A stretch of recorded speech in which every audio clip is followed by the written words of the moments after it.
information, Mike. Wind at 320 degrees at 6, temperature 53, altimeter 3000. People like you, organizations like RampCheck, I love you guys. 4, 5, 6, gotta be down, ready now. You are clear for takeoff runway 21 left. Winds are calm. Stand by for the retrans on uniform. It's showtime.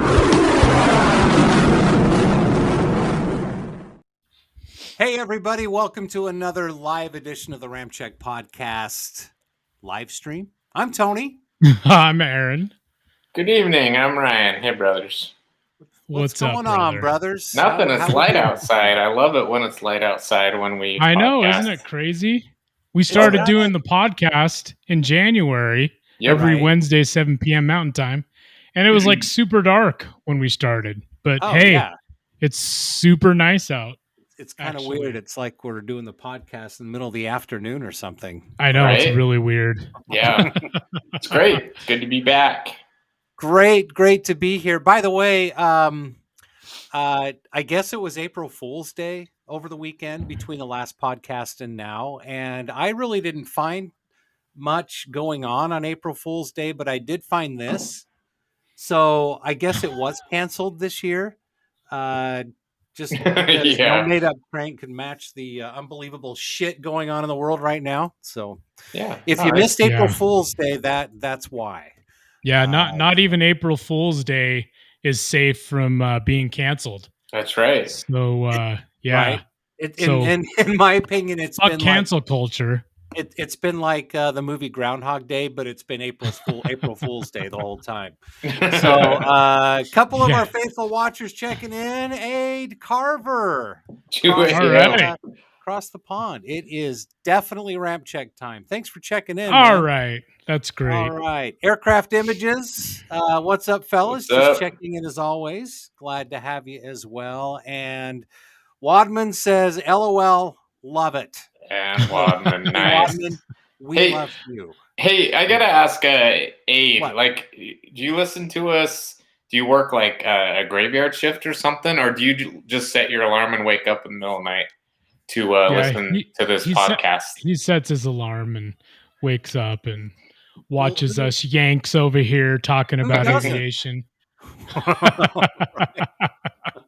Well, probably a lot of people, but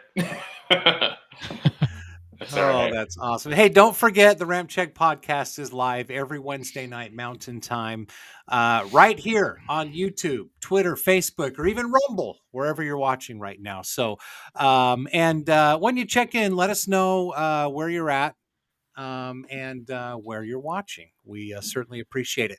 Also, we ask you, go over to our YouTube channel, make sure you subscribe. Also, hit that notification bell and, share it with friends or family. Who knows? We might get some new listeners and subscribers.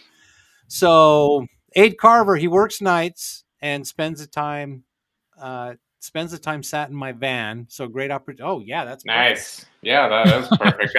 I used to work graveyards out at the airport, and I'll tell you what, like talk shows, podcasts, all that got me through a lot of slow night shifts. So we're happy totally. Yeah, we're happy that you're listening to us. Thanks, man. I'm gonna age myself right here. When I worked the ramp and when I worked graveyards, cell phones didn't even exist. Yeah, it's a long time ago. What? Right. Yeah, I'm an old bastard, but anyway. Damn, that is old. Jet City Press checking in. Hello from Torrance. Nice. Great. Awesome. Yeah, thank you. And all right. Mike Powers checking in as well. Yo, what's up, guys? Watching from work at Van Nuys Airport here in SoCal. All right. Super busy. Lots of corporate jets there in Van Nuys. California. Yeah. Have you guys, brothers, have you been to Van Nuys Airport? I have not. Nope. I have not personally, no. Okay, I have a couple of times. And, Kate, do you guys remember at Red Flag 23-2 just a couple weeks ago when we were over by Cheyenne at night waiting for the Bone to launch? Yeah, once you get out of the actual airport, it's kind of like that. It's a little rough. Really? Van Nuys is a little rough. Correct me if I'm wrong, Mike, but anyway. Aid Carver saying he's getting paid to watch RampCheck. See? That's how you do it. There you go. Definitely how you do it. That's a win-win. And also, somebody new checking in tonight. Sundowner Studios. Yeah. Awesome. Hiya, fellas. So What's up? the cool thing about stand by one sec. I'm just getting a notification on here.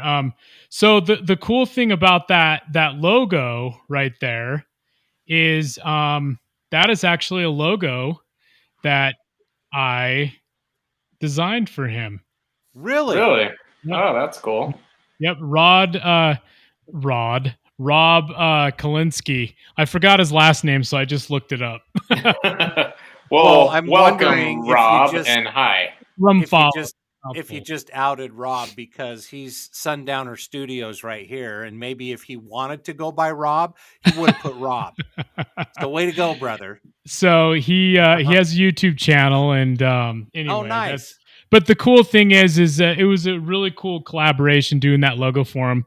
It was his idea exactly how that ended up. But I just, worked the magic in the Photoshop and the computer and everything like that. So, but yeah, that was a fun project, man. Love that F-14 on there. Yeah. Missed the F-14 Tomcat. Yeah, that is.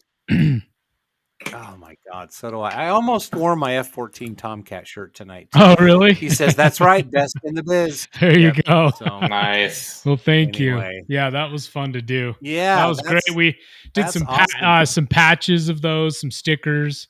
Yeah, all those just turned out badass. Nice. It's a good looking logo. Brian's having an earthquake. I know. He's like adjusting everything. Yep, I had to make a quick adjustment. Sorry. No, what's happening? Oh, sorry. Nope, it's not March 17th of 2020, so we're good. Yeah, right. Yeah, no doubt. God, what a crazy! Wow. All right, brothers. Well, what are we talking about tonight? Yeah. Well, we got a few things tonight to talk about on the RampCheck podcast. Geez, where do I start? There was a poll that was set out, says 1 in 3 Americans believe that they could land a plane in an emergency. So we're going to talk about that article up here pretty soon. Here in a little bit. 1 in 3, huh? 1 in 3. You remember the shit show that was Southwest Airlines back around the holidays just this last year? They actually sent out a letter to their frequent flyers that I actually got. And we'll check that out. Also, somebody stepped down from consideration of a key position in the FAA. We'll cover that here in a little bit. I wonder why as well. Yeah. Gee, I wonder why. HGU 33 helmet as well from Sundowner Studios. So yes, that was part of your project, correct, Aaron? Well, so the helmet he had done with the logo, if I remember. I actually didn't do the actual helmet. Oh, okay. But yeah, awesome. All of his stuff looks great. Go follow him at Sundowner Studios. So at Sundowner Studios on YouTube, is that right? Okay. I believe so. Yeah. I know that's his Instagram as well. Yeah. Okay.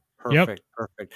And then aircraft images. The Tomcat is sure one airplane I wish was still flying around here. So do I. Yeah. Retired way too early, man. The Navy doesn't have a pure fleet defender like it did with the Tomcat. And I mean, the Super Hornet's great and everything, but it wasn't really designed, for fleet defense and all that.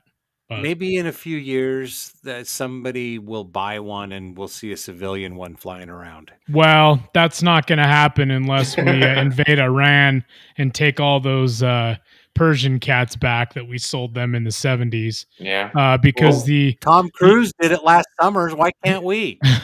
Yeah. What are you guys doing next week? That's what it would take because since so when the Tomcat retired, the Navy, Department of Defense, they did everything they could to destroy all the current Tomcats that were retired and get rid of parts. And, there's only a few remaining in museums.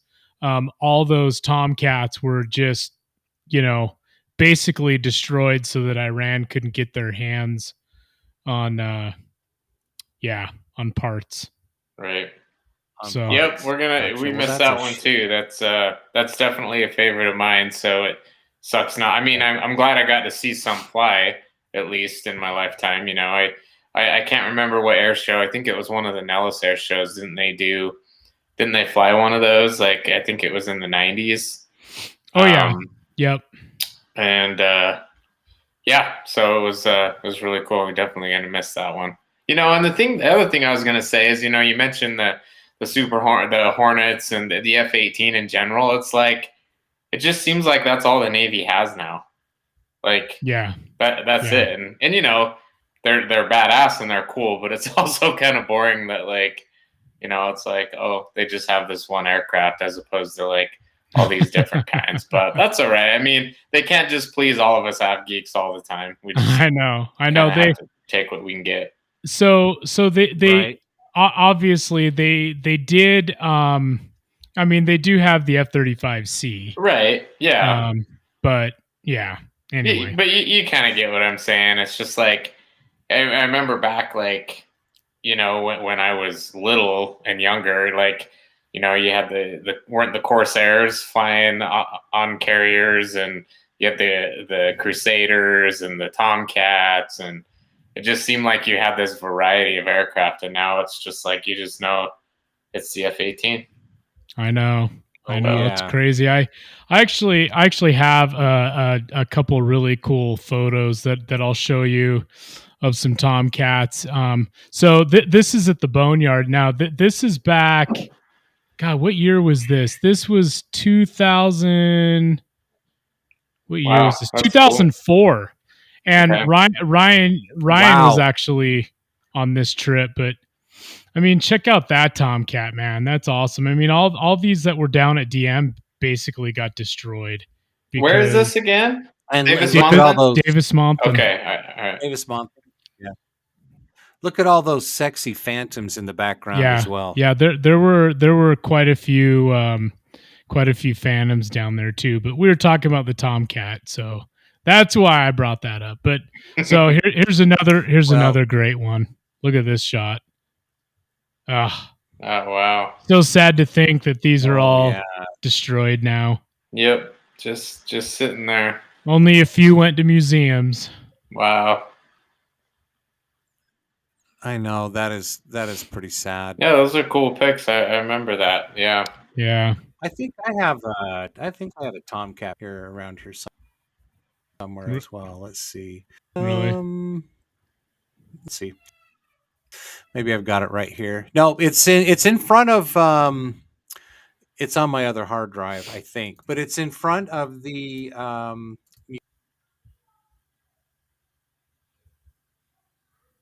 Did I lose you, brothers? museum. Oh yeah, Tony's frozen. You're frozen. Am brother. I frozen? Well, you were for a second. Am I really? We lost you, but that's frozen. okay. Am I So back? Okay. We're live streaming, so every once in a while I don't know that will happen. It's live. Yep. So okay. So a couple of quick comments from Wadman, really quick. Yes. What's up? Nothing. Ryan was just nothing. It's just cutting. It was just cutting in and out. And anyway, go ahead. Yeah. Fuck. Continue. Anyway. Wadman says there's an F-14 in really good condition in DC if you guys want to take a trip. Yeah. Oh, I'm sure there is. I'm sure that's a really good looking one. Oh, and yeah, that's aircraft right. Images. There's an F-35C, at least with the Navy, LOL. But as Aaron mentioned, and I did kind of forget that, but it's just anyway. Right. Here at the airport, we have a rolling Tomcat body that can taxi, powered by a Chevy V8. It was used in the Oh my gosh, that's crazy. Really? Dude, that's awesome. I mean, that's kind of cool. Yeah, I mean, wow, that'd be fun. A little less power. Get in that thing, taxi around. Yeah. Hey, Mike, maybe step out there on Graveyard one night and take it for a spin. We'll come down and join you. Yeah, let's and That'd be awesome. or live stream it. That would be awesome. Right. James DeBear. James DeBear. Okay. Yeah, there is hey, a how's it pristine going? Air Museum in Wildwood as well. Nice. So cool. Nice. Thanks for checking in. Yeah. Looks like Yeah. James Facebook. And So James has actually got a very lot of great photography on his Instagram. You should go check out. But yeah, thanks for Cool. joining the live stream. That's awesome. James, what's your Instagram handle? Well, I'll tell you what it is. It's It's James. like we all get quiet. DOBOER. DeBoer. I would say DeBoer, but Yeah. I think I said DeBoer because he jumped on the pre-live stream on the Instagram when I was on there, and I think I said DeBoer, so I think I said it right. Oh, nice. Nice. But that's okay. Well, it's good Rumfollow gets messed up all the time, so used to it. Sorry. Oh, a million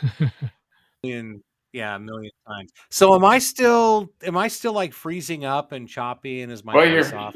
Yeah, your face is blurry and your voice keeps going off, but Yeah, it's really weird. It looks like you're coming in at like 280p. Yeah. It's like we're watching you on our old 80s TV. Yeah.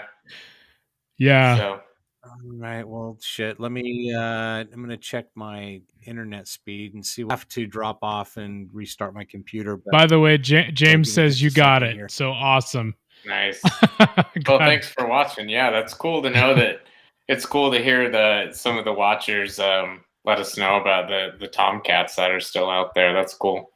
Yeah. Yeah, and it's hard not to fall in love with that aircraft after seeing the very first Top Gun as well. Like, I mean, well, yeah, there's just nothing like it, Yeah, the oh yeah, Grumman was actually pushing like a super Tomcat variant. Mm-hmm. When they were deciding, before they decided to buy the Super Hornet. Mm-hmm. And they ultimately, the Navy ultimately decided to go with Boeing and the Super Hornet. But the Super Tomcat would have been just, I mean, it was a Tomcat on steroids, basically. Right. Yeah. Everything was upgraded in it, Would have been like an F-15E probably, right? Yeah. Yeah. Well, yeah, similar. I don't know, maybe closer to an EX. I think it had more glass in it than an E, but maybe similar. Yeah. But probably a lot like a Super Hornet, just, Tomcat version. Yeah. Yeah. Well, it's too bad that didn't happen. I know. Because I mean, All right, brothers, you keep talking about the Tomcat. I'll be right back. Okay. See ya, brother. See you in a minute. But what do we do? Tony's gone. Well, it was what was it, like 3 or 4 weeks ago? Yeah. You were gone. Tony was having issues, and I was on for like the first 10 minutes. I'm just You're like, what do I do with my hands? Just a moment. That's all good. Technology. Anyway, I didn't mean to interrupt you. What were you saying about that? No, I was just saying, yeah, I mean, the Navy definitely lacks, a long range fleet defender. And, I mean, the F-35C and the F-A-18 Super Hornet, they just don't have the range and, capabilities that the Tomcat did. So the Navy lacks diversity. Uh-oh. Someone better get on top of that. I know, right? Tomcat would still be a Tomcat. They actually went that route. Yeah, that's true. They talk about the Super Hornet. Yep. Or not the Super Hornet, the Super Tomcat. The Super Tomcat, yeah. That we were talking about. Yep. But yeah. What I should do actually, so while Tony's gone, let's see here. I was going to look up. So as you all know, the F-14 Tomcat has kills. The Iranian Air Force actually has a lot of kills in the Tomcat, but the U.S. Navy, the let's see here, operational history. I just wanted to get this right. Well, let's see. Maverick was an ace, so he had. Oh, sorry, that's not real. that's right. I'm trying to talk. I'm trying to talk real here. Let's see, military operations. I know. I know. I was just reading something, but anyway. So the Gulf of Sidra incident, where 19 August 1981, 2 Libyan Su-22 fitters fired upon 2 U.S. Navy F-14 Tomcats, and so basically those 2 Su-22s were shot down. Oh, cool, nice. Yeah, and there was another incident, and the movie Top Gun was kind of loosely based on those incidents. Right. The Tomcat, shot those down. But so it looks like Tony's jumping back on here. I was going to go into another subject, but let's see with him jumping back on here. Be careful what you say. I'm still watching Tony. Very hilarious. We didn't say anything. I heard everything you said. Matt Wadman. I think the Navy is pushing the FAXS route. Yeah.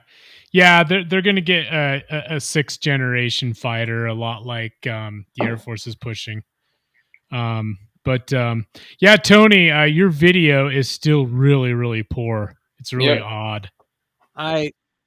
My internet is. I'm testing my speed right now, and it just sucks. So yeah. Well, it's actually good. It's actually good you're pixelated, and then that way we don't have to really look at you in full HD. So that's great. Dude. Boom, roasted. Sometimes the low def actually is a benefit. Just kidding. Yeah, here, Tony, I'll take a picture of how pixelated you are. I know. So anyway,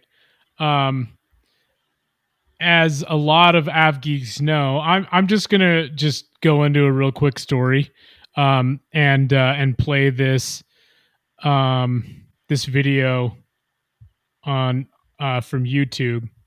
But the cool thing about this is, so last week in Florida there was the big Sun and Fun air show, and they had a privately owned MiG-23 actually fly. Oh wow! And it is so unique. Oh, wow! And our buddy Chris, dope A320 driver, I guess he is now. Mm-hmm. Yep. Used to be dope 767. How about him? Yep. How about him? Anyway, he was there and taking a bunch of photos, and he sat in it actually. Wow! And I'm sure he's gonna fly in it one day. But he's got he's got some cool photos, and now this video that I'm gonna play here from YouTube is it's the privately owned MiG-23 Flogger flying in the U.S. Wow. I'm just going to play this quick video.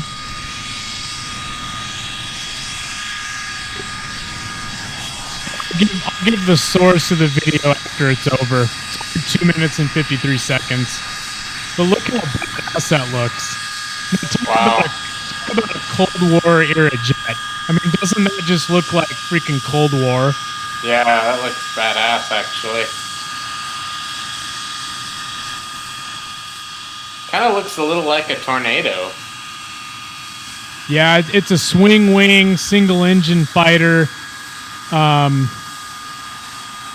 Just looks amazing. Well, the funny thing is, Ryan, like what you said, oh wow, is you look at all of the that's badass. You look at all of the Cold War era jets, and they all look like U.S. or NATO jets. Like that looks like. Now look how badass it looks like with the wings swept back. Wow. Wow. That looks like a what, Tony? So that looks like they took an F-111 and crossed it with a tornado. Yeah. Yeah, it's very, very similar.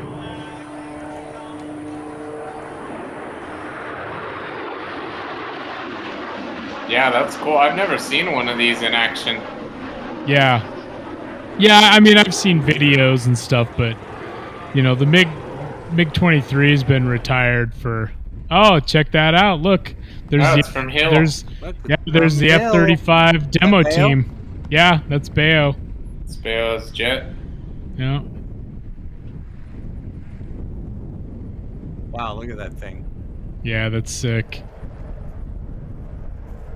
I like that afterburner. Yeah, it's awesome.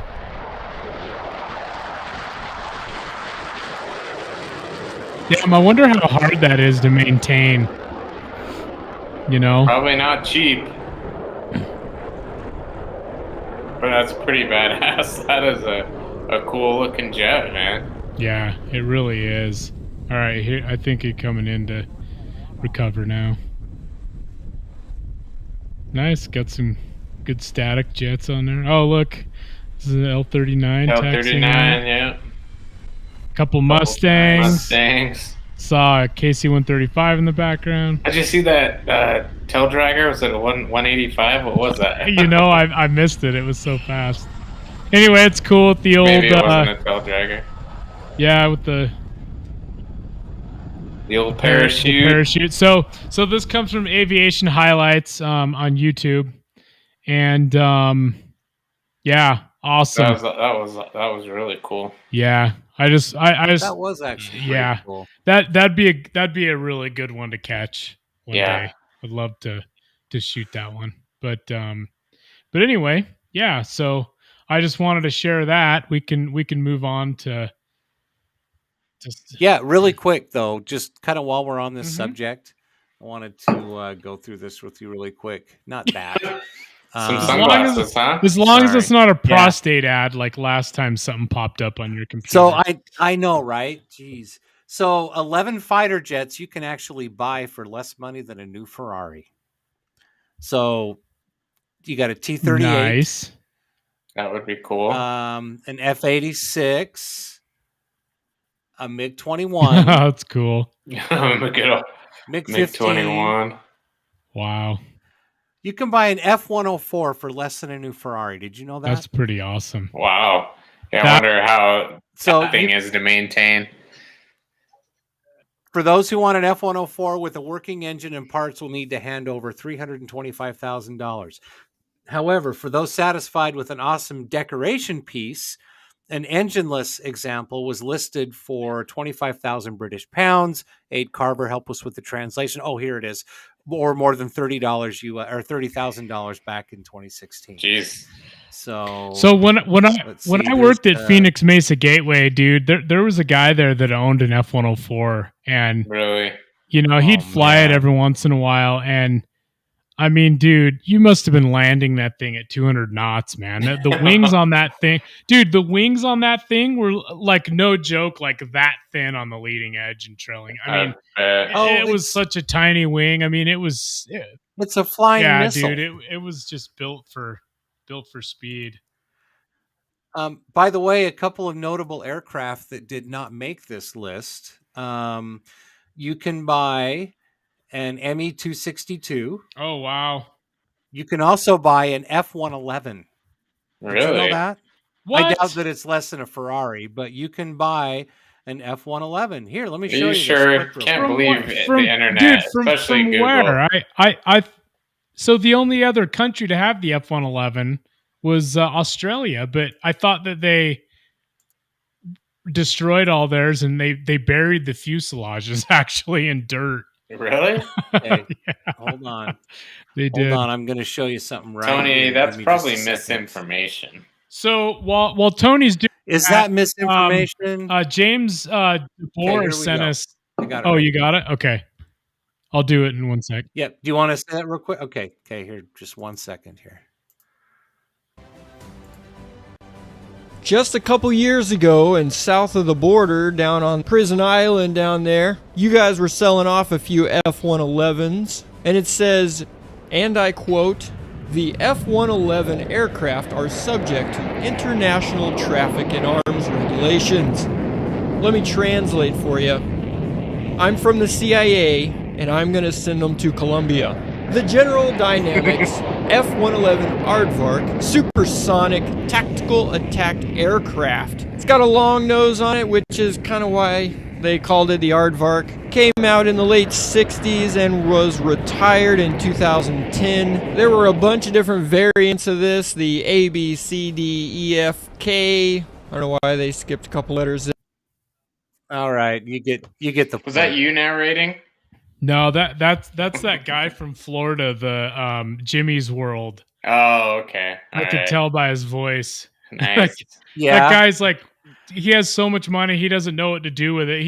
He just bought Elvis's old Jetstar Oh, really? at auction for Oh, he for did? like $250,000, and he's gonna turn it into to like an Airbnb, because even if he repaired it, like the parts and everything, or he wouldn't be able to get it approved to fly again. Yeah. So he's going to turn it into an Airbnb. But yeah, he goes around and just buys, old, just derelict aircraft and gets them to fly again. And I mean, he'll pull aircraft out of hangars that haven't flown in 30 years, and he'll get the engine running in like less than a day. Oh, really? That's pretty cool. It's pretty entertaining. He's a funny dude. So when the Jetstar's a rockin', don't bother. Exactly. Oh no, wait, that's Stevie Ray Vaughan. That's not Elvis. Anyway, never mind. Nice. Yeah, but I couldn't help it. Did we already get to this comment from Sunday? No, not yet. Okay. I fly with Fred Bourdois here in California City. He has seven Fuga. Oh, that's cool. Fuga. Yeah. You know what a Fuga jet is, right? It's Yeah. It's the little V-tail little like trainer jet. Those are pretty cool. Yeah, that was on that list that Tony was scrolling through. Yeah. I saw that. Yeah. Wow. 7, huh? I guarantee he has 7 because he flies one and then uses the other 6 for parts. Right. Always got to have one. And then Mike Powers says he wants to buy a Cessna Super Tweet. Yeah. That would be cool as well. A37 version of that. I don't know. That would be pretty freaking awesome. So, should we get to our news stories? Yes, but I know we haven't really. No, this is cool. It's just shooting the shit. Right? So I just want to show this real quick. Yep. James DeBoer sent this. I'm just going to hold it up to the camera, so I have to try to upload it. But he sent us this photo. Let's see. Come on, focus. There we go. There we go. Yeah, Tomcat. Oh, beautiful. Oh, nice. Yeah, that's cool. Yeah. But hell yeah, that's pretty awesome. Yeah, that's awesome. Thanks for sending Pretty that awesome. over, Yeah. James. So you can obviously, like I said, you can send us messages here via the live chat while we're on. You can also DM us, or you can send comments on some of our different videos, our photos, and we came across a little hate mail. This is it's so funny, man. People are so funny. Hey, I'm just gonna. It's like you see these guys on their keyboards typing away. I'm gonna show them. So, Mr. Never Misses. Okay, does that mean you never miss, or you'll never have a miss? Probably the second one. Probably the second one. I'm thinking. Well, both. I think he missed on this comment. Yeah. Like, I almost started the podcast tonight when you said, "I'm Tony, I'm Aaron." I was going to say, "I'm Ryan. What's up, homos?" But then I didn't want anyone that didn't understand this comment we got to take it wrong. I was talking to Aaron earlier about, hey, maybe we should create some new ramp swag that says "Make Aviation Gay Again." Spend all your money and turn your sons gay. Well, wait a minute. I thought they were born that way. Well, Not just gay. Gay is us. It's What? just funny because Dude, okay, I don't know. so I have to give a shout out to one of our followers, Carlos Cervantes 916. Okay, so anyway, What up, Carlos? Anyway, Carlos, he's gay, and on his profile he says #gay Latino. Okay, so he replied to this. It was so funny. He's all, that insult doesn't make any sense. Homos with wives. He's so spot on though. Right? Yeah, exactly. So I don't know, man. It's just it's pretty funny. Yeah, we always appreciate And our wives our list. and our wives spend all of the money that we make from the podcast. Yeah. as Yeah, well. right. Which is Yeah. nothing. But no, it's cool to get comments. Like we just have to share stuff like this because I read it and I'm like, I'm honestly like, what the fuck? Like, where did he get that from? And where did he get, like, I'm just, sometimes I try to understand people and then I'm like, that's just stupid to try to understand it. Do you think it was because I was referring to aircraft as being too masculine because they look like penises? I don't know, dude. Or they're shaped like I don't penises? know. Could that be I don't know, funny? but yeah, it's pretty funny. I don't know. I don't know what we said. I don't know what we said to trigger Mr. Never Misses, but That's all right. Hey, sorry, not hey, sorry. thanks for listening. Yeah, you were thanks for watching. watching. Thanks for following us. Yeah, that's great. And the other thing too is, you know what? If you don't like what we're saying, if you don't like what you're seeing, you can always leave. But before you leave, make sure you like, subscribe, and share the That's podcast. right. That's right. Exactly. We welcome everything. Well, we're not going to try to cancel you because you think we're homos. That's okay.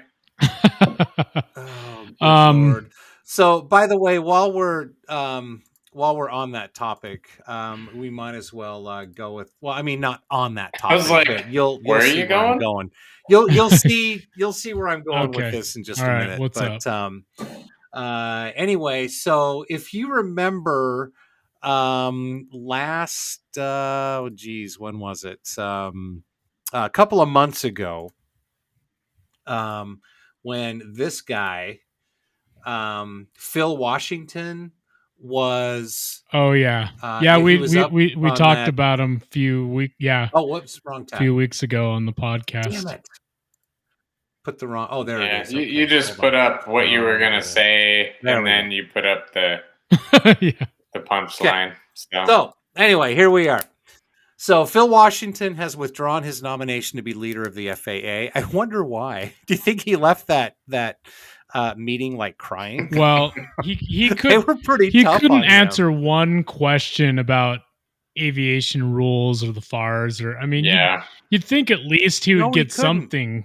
I mean, again, we kind of talked about this, but Well, running an airport doesn't have anything to do with running the FAA. I mean, it's two completely separate mindsets. Yeah. Yeah, I mean, Mhm. I'm sure the guy is very knowledgeable for what he was doing, but obviously these senators or whoever they are that question him, they're asking questions that the leader of the FAA should know, or the director or whatever they're called, Yeah, and he just didn't know any. right. It's just okay. Well, and I want to read some more from this article, but wouldn't you think that he would at least just like private pilots for dummies, just to get even just a little bit of familiarity with the FARs or some of the stuff that's going on? It's almost like he didn't study or did. I mean, I don't know. No, it just wasn't. Well, remember, Buttigieg was picked based on he liked to play the train game Ticket to Ride. So he probably thought that he had it in the bag, because when you're picked or nominated, usually it's not based on your experience. It's based on who you know. Yeah, especially in this administration. Well, and it's nobody knows what the hell they're doing. In July last year, President Biden nominated Phil Washington to be administrator of the FAA, and he had been expected to provide what Senate Commerce Chair Maria Cantwell called a much needed shakeup of the FAA. So does a much needed shakeup of the FAA means let's bring the person who's going to run the FAA in with absolutely zero experience? Is that what the shakeup of the FAA means? Yeah. That would definitely shake things up. So and speaking of shaking things up, here is Transportation Secretary Pete. Notice the Air Missions Buttigieg had to. The FAA needs a confirmed administrator, and Phil Washington's transportation and military experience made him an excellent nominee. The partisan attacks and procedural obstruction he has faced are undeserved, but I respect his decision to withdraw, and I'm grateful for his service. Okay, dude. Okay. Well, of course, we're grateful for his military service, but absolutely. I mean, but that doesn't mean that he has no fucking experience whatsoever. Well, that doesn't mean that he'd be a great aviation, federal aviation administrative, lead, for crying out loud. Yeah, well, you can get a great look at a T-bone steak by sticking your head up a bull's ass. But I'd rather take the butcher's word for it. Wait, no, it's got to be your bull. Sorry, I just had to throw. Get a good look at a Tommy boy in there. If you stick your head up there. Anyway, so Ted Cruz. You have derailed. Ted Cruz, the ranking Republican on the Senate Commerce Committee, issued a statement about Washington's withdrawal, saying, given the significant challenges facing the FAA, this wasn't the time for an administrator who needed on-the-job training. The Biden administration must now quickly name someone to head the FAA who has an extensive aviation background, can earn widespread bipartisan support in the Senate, and will keep the flying public safe. Amen to that. You know what? We should give the admin a call and nominate Sluggo. Yeah, right. Oh, man. Yeah, no shit. Sluggo, right. If you're listening, Sluggo for FAA administrator. I don't know. Maybe he wouldn't want that job. But well, anyway. Why can't they just put something out on monster.com or headhunter.com? Just, leader of the FAA. Why does it have to be a nominee?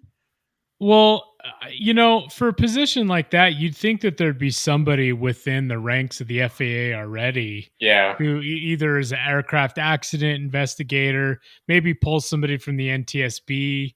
There's got to be somebody other than a dude that just knows how to run an airport. I guarantee there is. I guarantee there is, but they don't fit the DIY profile. Yeah, probably. DEI. That's what I said. Yeah. DEI profile. You're DIY. like do it yourself.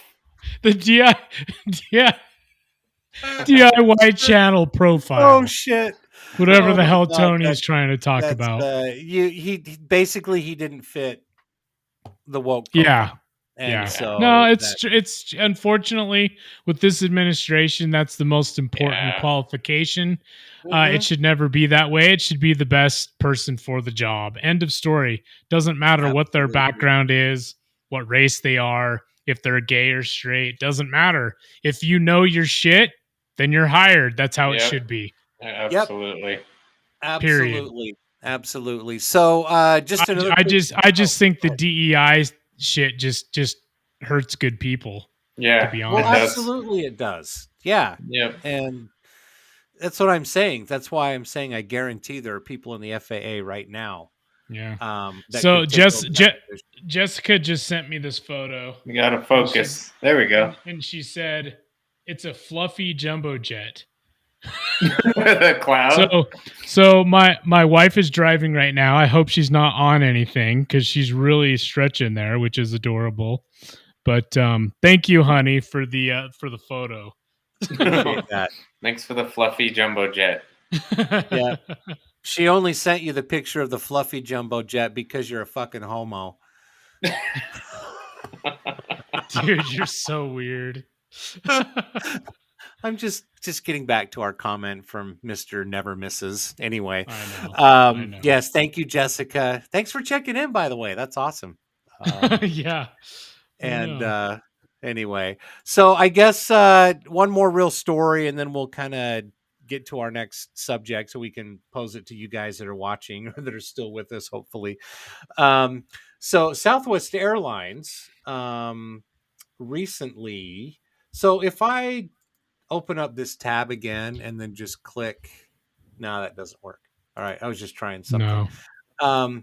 So you guys remember the shit show that was the holiday travel season. Yeah.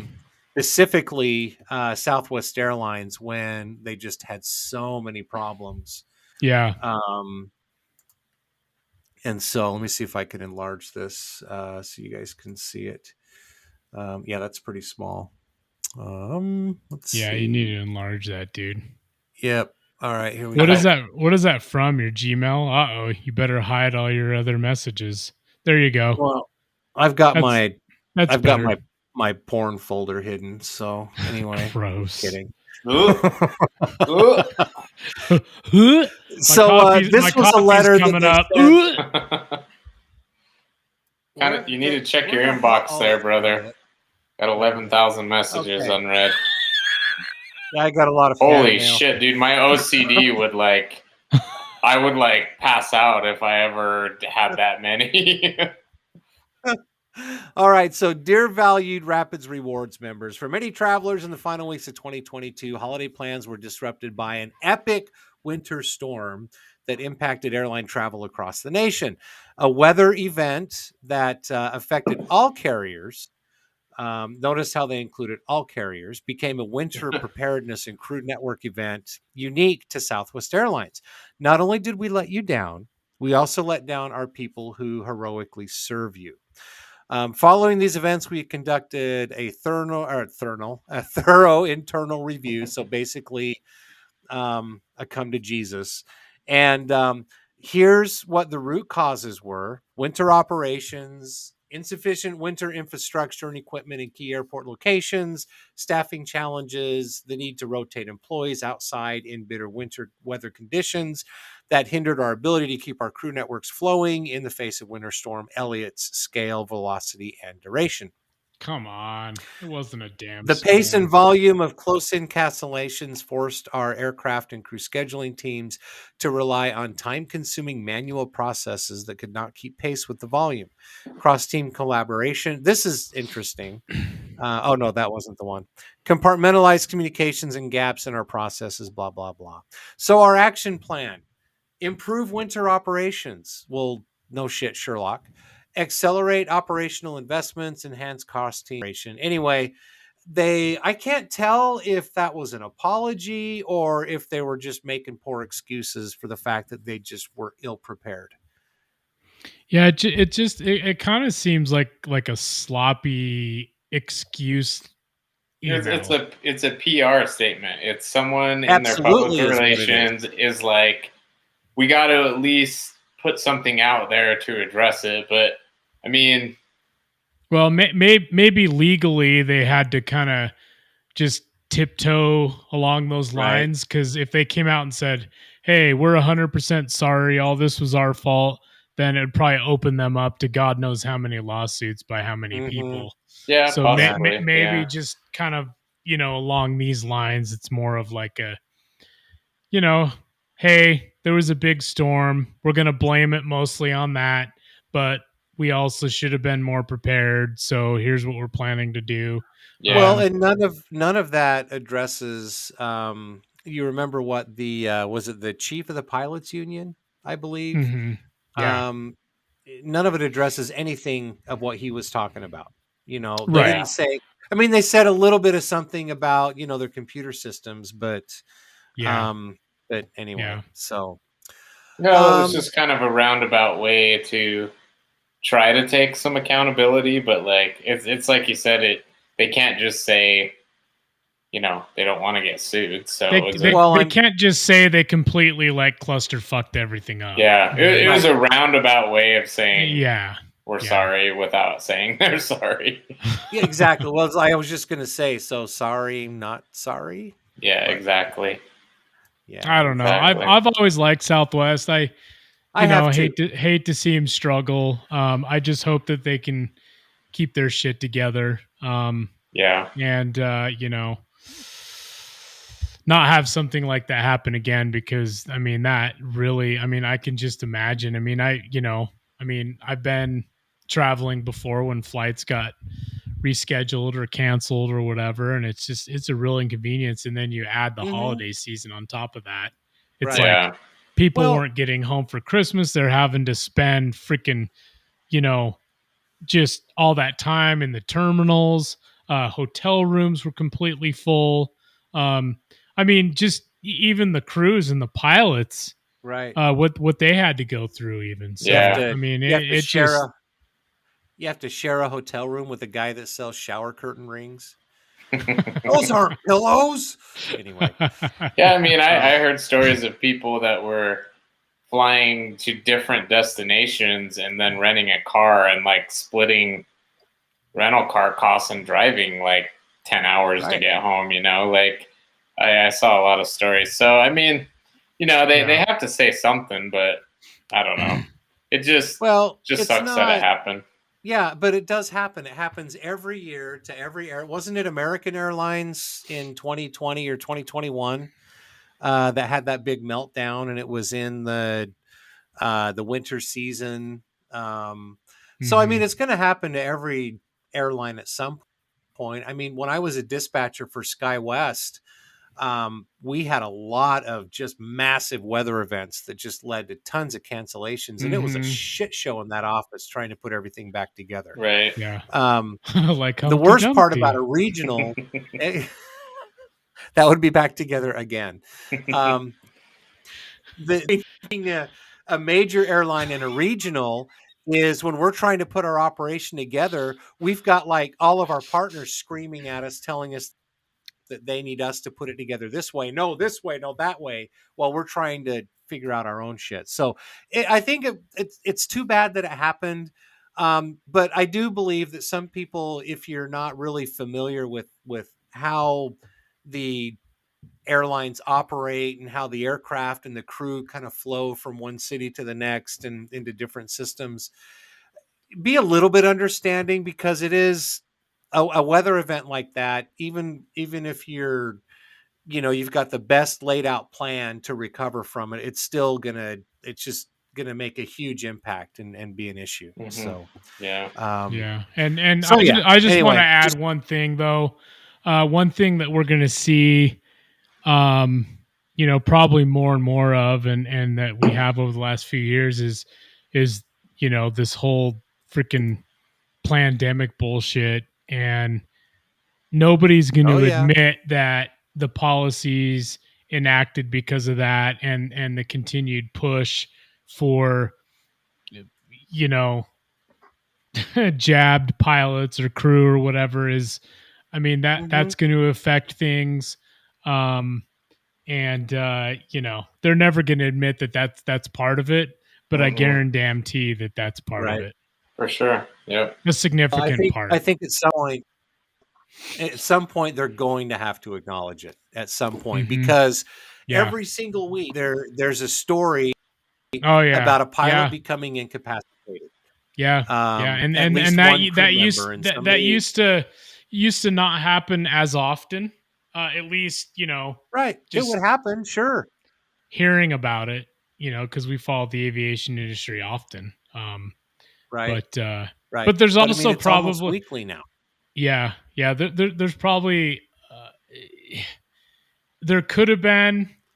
I mean, playing devil's advocate, there could have been the same amount of incapacitated pilots, but it just wasn't reported because everything kind of has a spotlight, right, shining on it right now. Spotlight and I don't know. Yeah, exactly.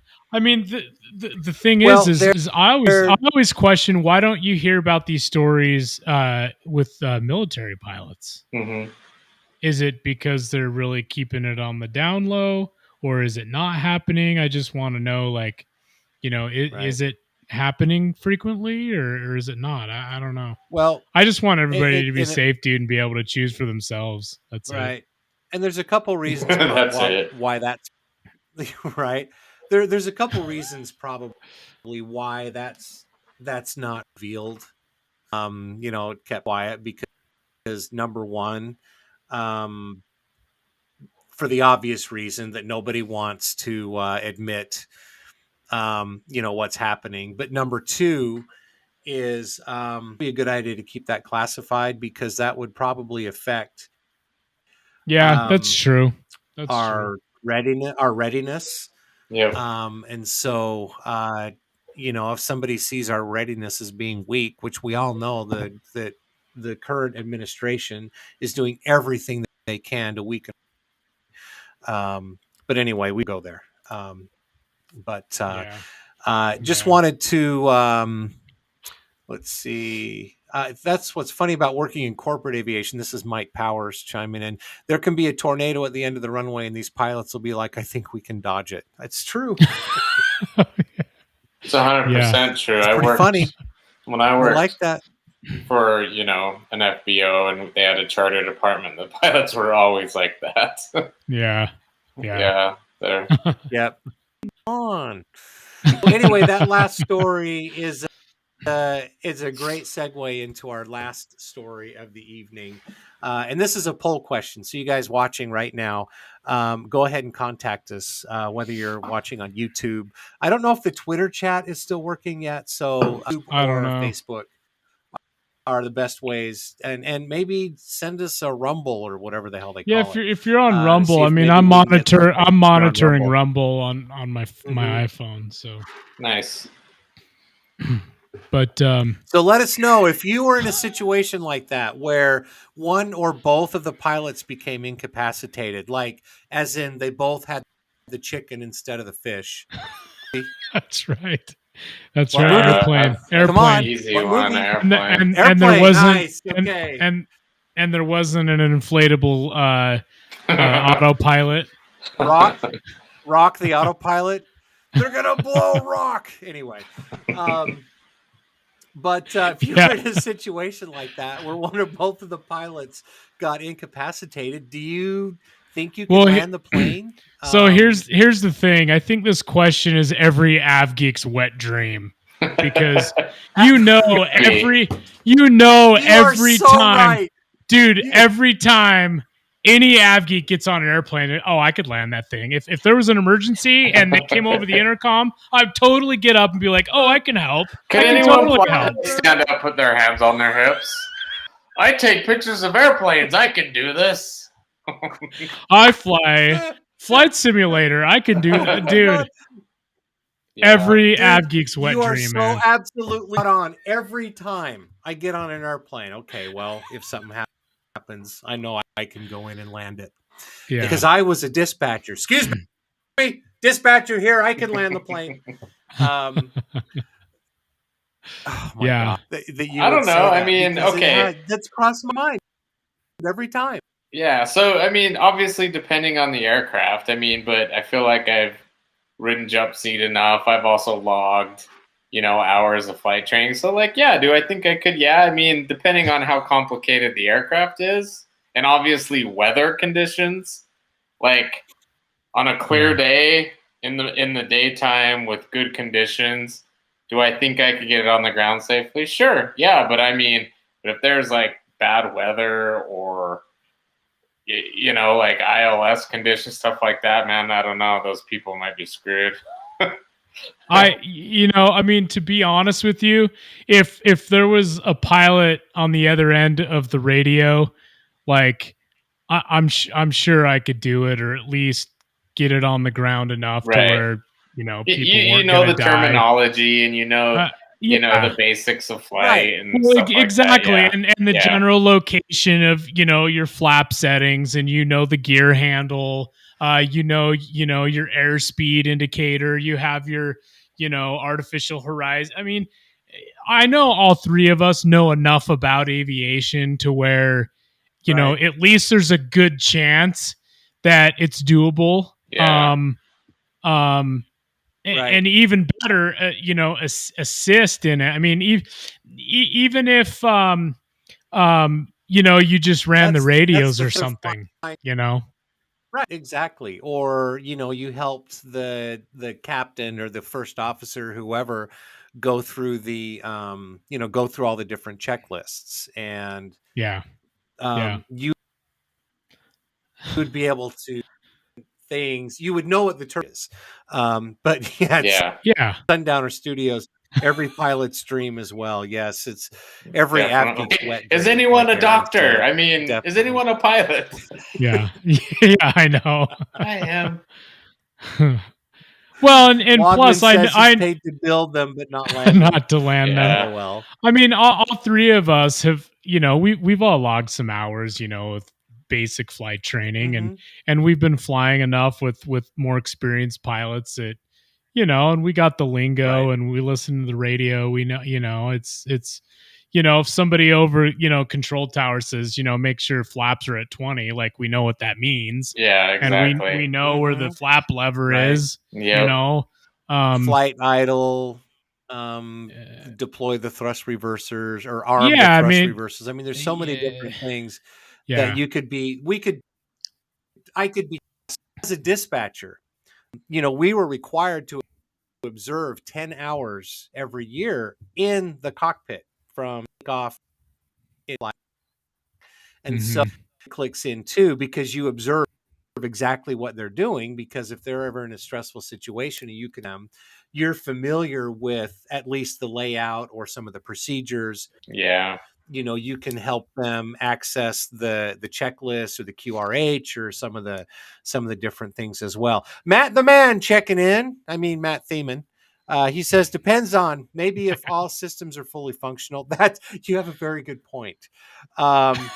If there's like, one of the engines out and the gear won't come down, I'd be like, oh, fuck, you guys, you're on your own. I'm just going to go sit in the back. Sorry. Yeah. It could be bad. Don't forget Abe Carver's comment. Dude, great comment. Yeah.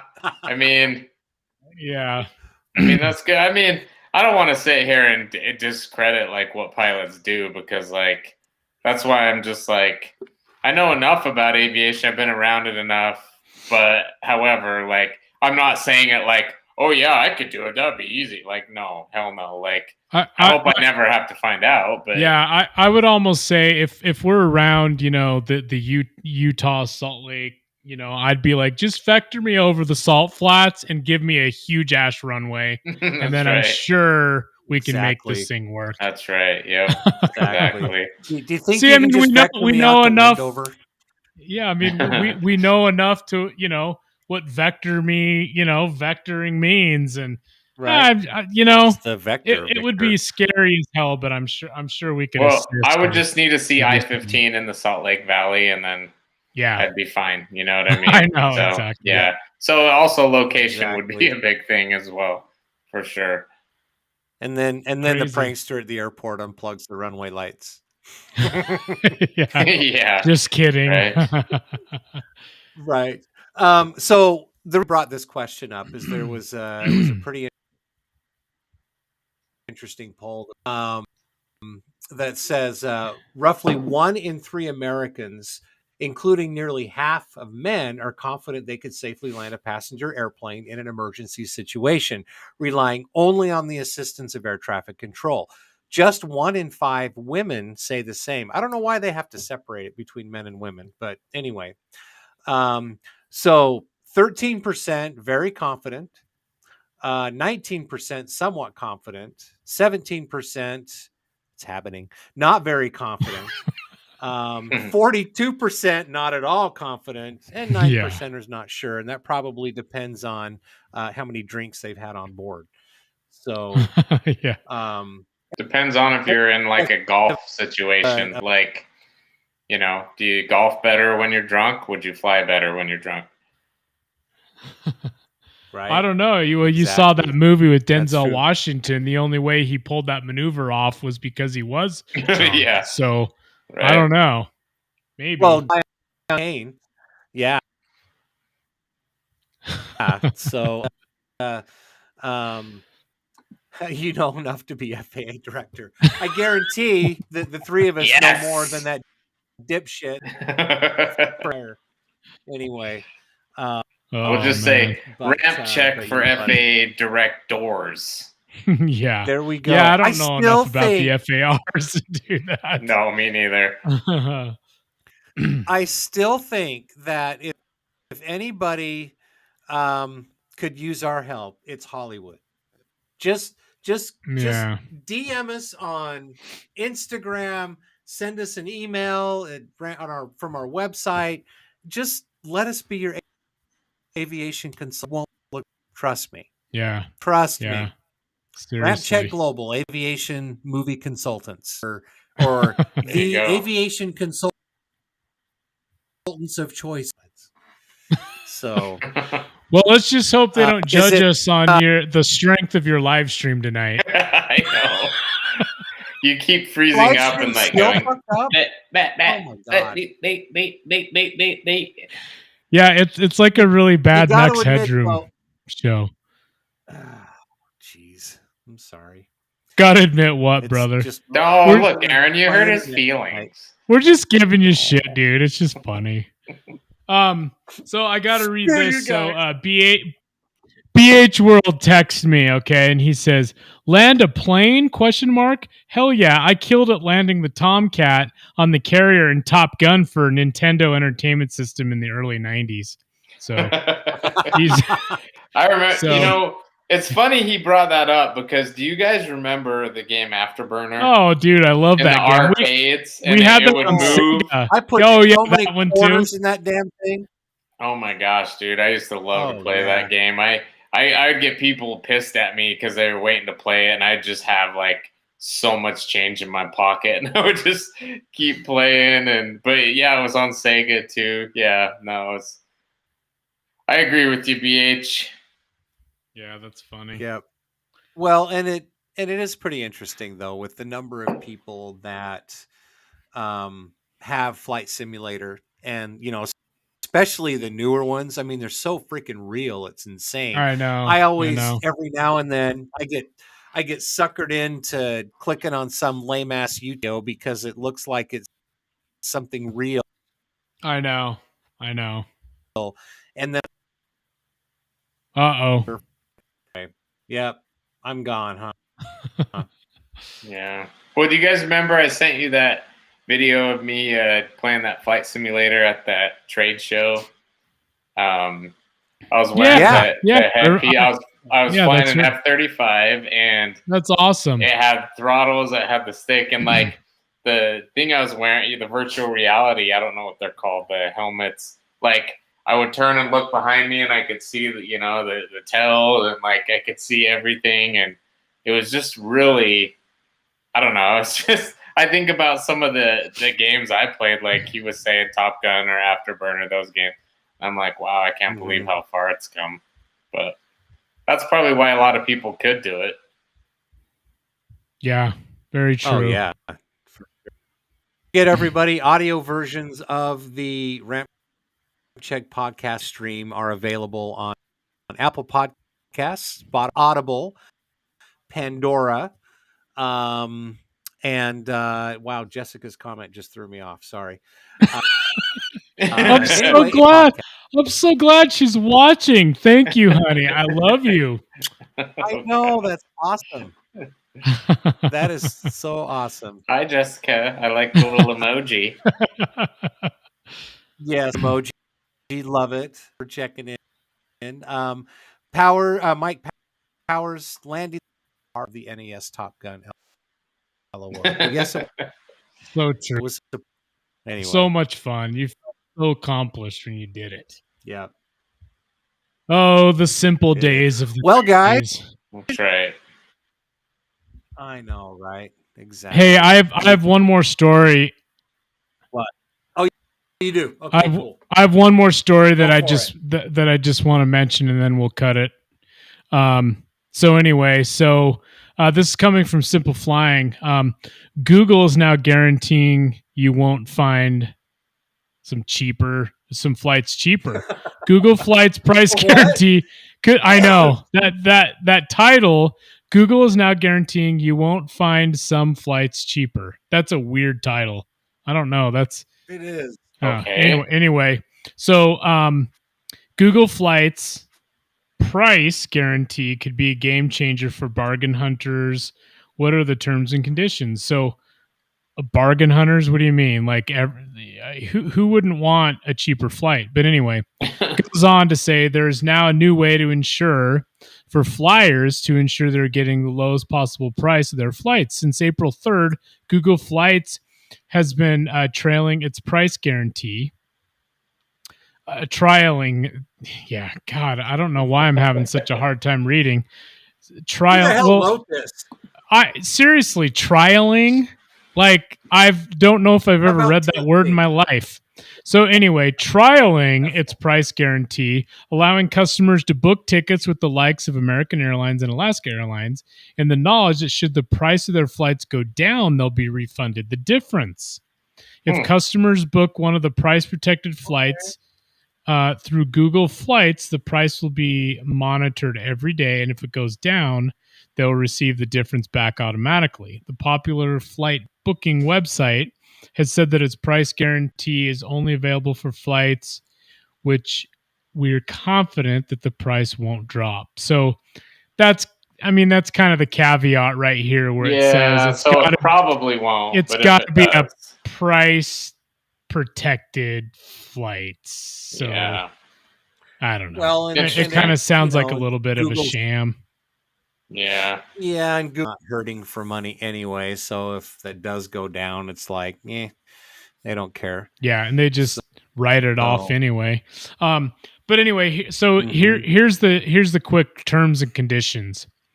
The price guarantee is currently only available on selected flights, one way or return, departing from the U.S. So not a round trip flight. That's interesting. Tickets. Wait a second. Wait, on selected flights, one way or return. So do they mean? You mean just only one way or round trip flights? Is there? I don't know. Type? That's kind of confusing. I don't know. Tickets must be booked through Google Flights. The maximum total amount to be refunded in one calendar year is $500. That's interesting. Customers can have a maximum of 3 open price guarantees at one time. If the price difference is less than $5, no refund will be paid. The customers will need to have a Google Pay account to receive the refund. Interesting. Oh, there it is. Right there. They want you to sign up for a Google Pay account so they can get your information. It just does. It doesn't sound like as good of a deal. Nice. But interesting. So many rival booking companies offer some form of price guarantee, but generally require the customer to find the cheaper fare themselves and then alert the website to it. Orbit's flight price guarantee, for example, is only applicable to 24 hours after booking, whereas Google Flights guarantee remains in place until the departure date. Interesting. Interesting. All right. Well. Anyway. All right. So there you go. So, long story short, just go to the airline, look through them. Yeah. I usually do is I go on, God, I haven't paid for a flight in forever, but I would go on like a Travelocity type website. Yeah. And just different websites and look for the lowest fare and find out what. Then I would go to that airline's website and just book directly through them. So yeah, I'm sure there's a lot of people who do that as well. Hold on 1 sec. You guys keep talking. 1 sec. Is dinner ready? Okay. I actually thought we were wrapping up. So how's it going, brother? Apparently, Aaron's done. So yeah, it's going great. Thank you. Good? So this is live streaming at our finest. So Jessica texts me and she says, "You're so dark," and you know why? So I just brightened my live stream up. Nice. Anyway, no, you didn't. So what happened was when we started the live stream, I had the window open or my blinds open, my roll shade, and it was light. And then I have a studio light in here, but I didn't hook up my secondary studio light. So when the sun went down, the brightness got a little darker. I got a little darker. So so next time we do this, I need to make sure I have both studio lights on and just not rely on the sun because obviously the sun does go down. But the sun will come up tomorrow. I knew you were going to say that. I knew that was coming. Tomorrow. All right, boys and girls, before we leave tonight, of course, head over to the Ramp Swag store, www.rampcheckglobal.com/shop, or you can just follow the link. It'll take you right there. But look at this cool shit. This cool Ramp Swag. You've got, let's see, you've got the Fred hat, the Buff, you've got the Bone, the Harrier. There's lots of different. And you know, I still haven't uploaded like all the, you know, I've got a bunch more of those designs for different aircraft. I mean, my God, I've got so many of them. And you know, go ahead and keep talking, brother, and I'll Yep. So, and then of course, don't forget about the AGRS different sneakers. Those are just the coolest damn things ever. Make sure you order some of those, and then you know, pick up a hoodie, a t-shirt.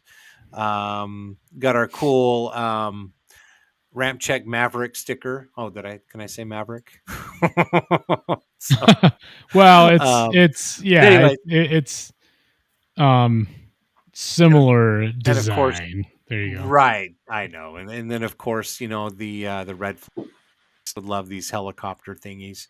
But what I don't see here on the website, brother, is the Dream 6. This is bullshit. It's not done yet, but I'll do Okay. it. Yeah. Okay. I will do it. That's awesome. So yeah, make sure you go to the Ramp Swag store, get yourself some cool shit. And let's see. Mike Powers only made it through one of your live streams while at work without having to do a lab service while listening. Nice. Well, you're welcome. Well, we're glad it wasn't a shitty night for you. Oh man, I was gonna go, but yeah. Dumped a few labs in my day, so I feel Oh my gosh. Oh Yeah. man. And So Sundowner, Ramp Trout. Sundowner Studios. Have a great week, fellas. You as well, and thank you for tuning in. We always appreciate it. Yes. Thank you once again, everybody, for watching and tuning in live tonight. Don't forget, please go to our YouTube channel, subscribe, like some of our content. We've got a lot more shorts appearing on the RampCheck Global YouTube channel, as well as you can catch all the past live streams as well. And if you want to hear the podcast prior to January, just go to one of your podcast providers and search for the RampCheck Podcast. Make sure you subscribe, though. We want to get those subscribers up. And don't forget Rumble as well. And don't forget Rumble. And see, I forgot Rumble, so thank you, brother. You're welcome. Just helping you out. All right. Okay, I think that wraps up another edition of the RampCheck Podcast. My name's Tony. Hi. I'm Aaron. And I'm Ryan, and God bless America and our military. Save us. Good day.